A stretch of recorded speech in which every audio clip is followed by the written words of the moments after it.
Hello বন্ধুরা, আপনাদের নরসিংদীর আজার আপা চলে আসছে আজকে চিংড়ি মাছ বোনা করতে।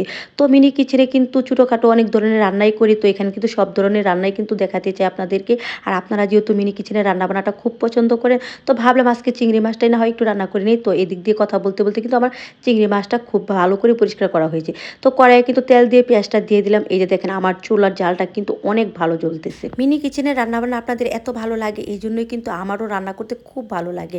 এই যে দেখেন পেঁয়াজটা দিয়ে কিন্তু ভালো করে আমি নেড়ে চেড়ে দিচ্ছি। আর এদিকে দেখেন আমার চুলার জালটা কত সুন্দর জ্বলতেছে। তো এত জাল জ্বলছে যে আমার পেঁয়াজটা কিন্তু একদম মানে পুড়ে যাচ্ছিলো। তো তাড়াহুড়া করে কিন্তু একটু পানি দিয়ে দিলাম। তারপর কিন্তু এক এক করে সবগুলো মশলা দিয়ে আমি এখন ভালো করে কষিয়ে দিব।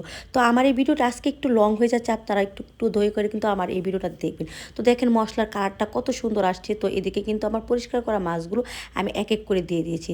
তো আপনারা আর কি কি রান্না আমার মিনি কিচেনে দেখতে চান আপনারা একটু কমেন্টে জানাবেন। আমি চেষ্টা করবো আপনাদের পছন্দ মতো রান্নাগুলো আমার মিনি কিচেনে আমি রান্না করে দেবো। আর আপনাদের ভালোবাসায় কিন্তু আমি অনেক দূর এগিয়ে যাচ্ছি। ধন্যবাদ সবাইকে। আসসালামু আলাইকুম।